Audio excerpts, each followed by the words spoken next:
Vivemos em uma sociedade profundamente influenciada pelo pós-modernismo. Estamos na era das muitas ideias, conceitos e valores. Como viver em família nesta era? Como criar filhos nesta época, quando parece que eles é que sabem de tudo? O Encontro com a Palavra está apresentando a série Família. Vamos ao programa de hoje com o pastor Edson Bruno.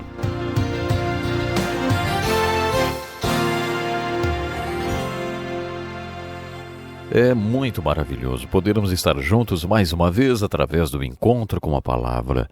Estamos estudando o que a Bíblia nos ensina sobre casamento e família.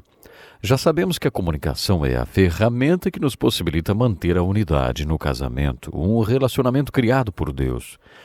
Mais adiante estudaremos sobre a relação de pais e filhos e veremos que esta relação, desde o momento em que se inicia no nascimento, é uma relação destinada a mudar um dia, a se dividir. Em nosso estudo falaremos sobre tudo que envolve a divisão desta relação. Como pai, você deve saber que o ponto zero da relação com o filho é quando ele chega em casa do hospital. E a partir de então você terá uns 20 anos com seu filho. Mas um dia esse filho sairá de casa para estudar ou para trabalhar, dando mais um passo na vida e pensará consigo mesmo: posso fazer o que quiser e ninguém vai me impedir. O que esse filho fará? Você deve pensar nisso quando estiver trocando as fraldas dele. Sem dúvida, esta relação é destinada a passar por uma separação. O casamento é exatamente o oposto disso. Como os laços da pirâmide que ficam um do lado do outro e não se separam, assim são homem e mulher no casamento. Você tem o marido do lado esquerdo e a esposa do lado direito e, diferentemente da relação entre pai e filho, nesta relação as pessoas aproximam-se cada vez mais uma da outra. Pode ser que para você isto seja deprimente. Na primeira vez que minha esposa e eu ouvimos isto, ela ficou deprimida porque não tínhamos essa tal proximidade. Ela estava cuidando da família em um mundo e eu cuidando do reino em outro, e não estávamos nos aproximando. Um pastor convidado uma vez nos falou sobre essa ilustração da pirâmide, do homem e da mulher tornando-se cada vez mais próximos um do outro. Era verão, tínhamos convidado-o para visitar nossa igreja e estávamos prontos para aprender o que ele iria ensinar. Aprendemos que o casamento é uma relação providencial, permanente, exclusiva, abrangente, e nós temos que trabalhá-la. Se não houver comunicação, a relação não terá as ferramentas necessárias para ser trabalhada. Antes de voltarmos a falar sobre comunicação, vamos rever uma definição encontrada no dicionário. Comunicação é o recebimento ou a emissão de informações, mensagens e ideias por meio da fala, gestos e outros meios. Baseados nesta definição, podemos fazer algumas observações.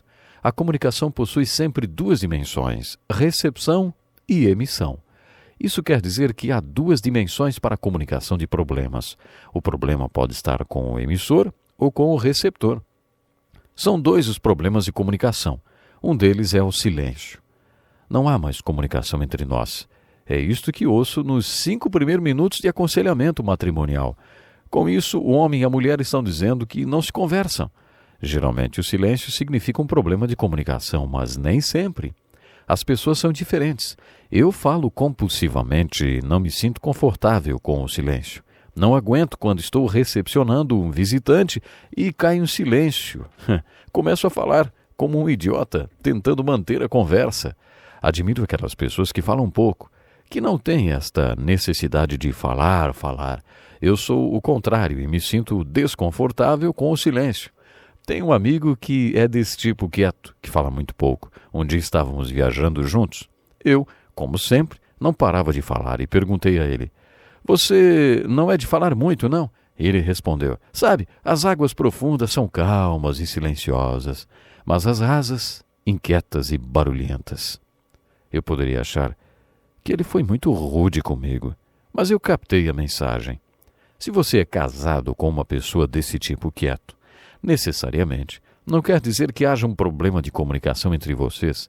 A palavra comunhão possui a mesma raiz terminológica de comunicação e é um dos meios de estar junto com outra pessoa, sentindo-se à vontade, sem precisar falar muito. Mas nem sempre o silêncio é um problema. Outro problema da comunicação são as discussões, aquele tipo de conversa que leva a pessoa a se encher de raiva e a perder o controle. Devemos nos lembrar que sempre estamos comunicando algo. A questão é como, por meio da fala, gestos ou outros meios. Também existe o silêncio, que é um problema. Quando seu parceiro trata você com um silêncio frio, ele está comunicando que você o magoou. Um homem costumava tratar assim sua esposa e ela dizia: eu preciso ouvi-lo atentamente quando ele não diz nada para escutar o que ele está falando. Porque quando ele estava silencioso, ele estava dizendo alguma coisa. Quando eu era pastor de uma igreja pequena, onde um conhecia bem a vida do outro, um rapaz me ligou e disse: acho melhor o senhor ir ver a Ana. Essa era a esposa dele. Ela está muito chateada. Eu perguntei: o que faz você achar que ela esteja chateada, hein? Ele respondeu: a última coisa que vi voando pelos ares quando saí foi o meu troféu de futebol. E eu perguntei: e para onde você estava indo? Ele respondeu: jogar bola.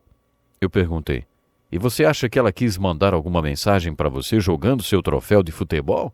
Ele respondeu: pode ser. Eu respondi: eu tenho certeza. Ela foi muito clara. Pode ser um troféu voando pelos ares, uma batida de porta, um rádio esmurrado. Você acha que isso é comunicação? Uma comunicação positiva seria um sorriso, uma mão sobre o ombro, um abraço, lágrimas, um sinal. Todas essas coisas também comunicam. Por isso não existe não comunicação. Você pode estar comunicando através de gestos ou outros meios e estar comunicando muito claramente. Francisco de Assis, uma das pessoas a quem admiro muito, disse: contudo, pregamos a Cristo. Use as palavras quando for absolutamente necessário. Muito sábio, não? Baseados na definição de comunicação já dada, podemos começar a tirar algumas conclusões. Comunicação não é só o que é dito, mas também o que é ouvido. Comunicação não é só o que é dito, pode ser também o que é recebido. Comunicação não é só o que foi dito, mas também pode ser o que foi sentido, baseado nos gestos e em coisas desse tipo. Comunicação não é só o que foi dito, mas também o que foi transmitido, a impressão que foi passada. Comunicação não é só o que foi dito, pode ser o que as pessoas querem ouvir. Essa última é impressionante. Fico impressionado com a capacidade que as pessoas têm de ouvirem o que elas querem ouvir, não importa quais sejam as palavras. Podemos tirar outras conclusões sobre comunicação baseados na definição que vimos. Tive um professor de oratória. Um dia ele entrou na sala de aula que estava um verdadeiro caos. O barulho era total, todo mundo falando muito alto ao mesmo tempo. Ele foi para frente e deu um tapa na mesa. O barulho parecia um tiro. E no mesmo instante ele disse: quero um verdadeiro pandemônio nesta sala. A sala então ficou totalmente em silêncio. Ele obteve controle completo da classe. Então nos explicou o que tinha acabado de demonstrar. 7% da comunicação é feita através das palavras. 55% através da maneira como falamos as palavras. E 38% através da linguagem do corpo que acompanha as palavras. Ele disse: quero um verdadeiro pandemônio nessa sala. Isso não controlou a sala. Se as pessoas tivessem entendido as palavras, a reação teria sido outra. Mas a forma como ele falou comunicou mais que as próprias palavras. O tapa da mesa corresponde a 38% da comunicação. A entonação das palavras, segundo ele, corresponde a 55% da declaração. Preste atenção nesta frase: uma andorinha só não faz verão. Desta vez vou falar de outra maneira e o sentido vai mudar. Pronto? Vamos lá. Uma andorinha só não faz verão. Pegou o significado? O significado muda totalmente. O que mudou o significado? A entonação das palavras está implícita na definição de comunicação do dicionário. Comunicação é a emissão e recepção de informações, mensagens e ideias por meio da fala, gestos ou outros meios. De acordo com os especialistas, há diferentes níveis de comunicação. Há o nível da não comunicação, onde você usa clichês que, na verdade, não dizem nada. Há a informação factual, comentários a respeito do tempo, acontecimentos recentes e tal. Depois, há o nível em que você compartilha opiniões e observações sobre coisas que são importantes para você. Nesse nível, você comunica o que pensa. Agora está esquentando. Um nível mais alto é a comunicação de como você se sente em relação às coisas que são importantes para você. E depois, aquele tipo de conversa íntima onde você fala sobre quem você é, onde você está e onde acha que deveria estar. Nesse nível de comunicação, você se abre com a outra pessoa. Como cristãos verdadeiros, devemos ter o outro no centro de nossas vidas. A esposa deve compartilhar a intimidade do seu esposo, quem ela acha que ele é e deveria ser, e onde está e onde deveria estar. Este seria um nível mais alto de comunicação. Outra coisa que estabelece um nível mais alto de comunicação é o valor e a prioridade dada à comunicação. Sinceramente, em nossa cultura, e isso inclui casais evangélicos, as coisas não priorizam os níveis mais altos de comunicação, principalmente porque não priorizam o tempo, a energia, nem o lugar necessários para que a comunicação ocorra. Comunicar requer tempo e você, se não valoriza a comunicação, não vai arrumar tempo para ela. Uma vez, durante um estudo com casais em que discutíamos sobre como tornar a comunicação prioridade no casamento, a esposa de um médico cirurgião fez um desabafo. A única maneira de eu conseguir que meu marido me ouça é me deitar numa maca, ser levada para a sala de cirurgia e quando estiverem colocando a máscara eu gritar: "Alfredo, sou eu! Tenha um tempinho para mim." Ele simplesmente nunca tem tempo para conversar comigo. Isso quer dizer que ele não valoriza a comunicação? Se você não valoriza, provavelmente nunca vai se comunicar. Comunicação requer tempo, energia e coragem. Uma das razões pelas quais não nos comunicamos é que sempre estamos cansados. Não devemos ser assim. Gastamos energia com tantas outras coisas.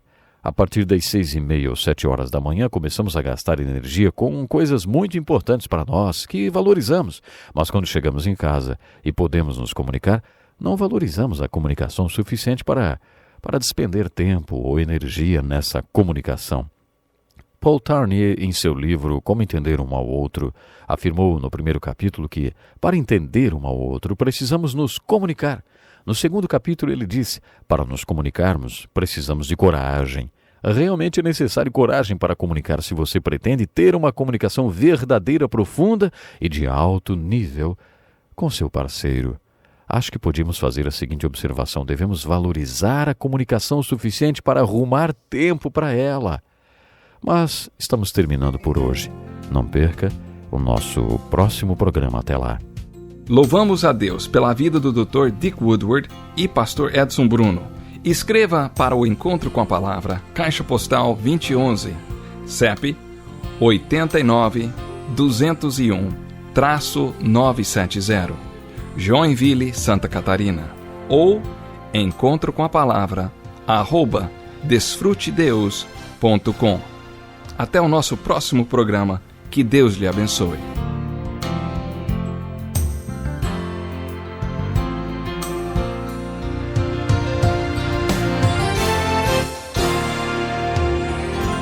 Que prazer estar com você todos os dias, estudando a Bíblia Sagrada. Eu volto nesse finalzinho de programa para incentivá-lo a escrever para nós, solicitando o livro desta série. Você vai poder fazer o curso bíblico Encontro com uma Palavra inteiramente grátis. Trata-se de uma bela coleção de livros que você irá completando cada vez que terminar uma série. Então não perca tempo e nos escreva. Encontre com uma Palavra, Caixa Postal 2011, CEP 89-201-970, Joinville, Santa Catarina. Ou encontre com uma Palavra @desfrutedeus.com.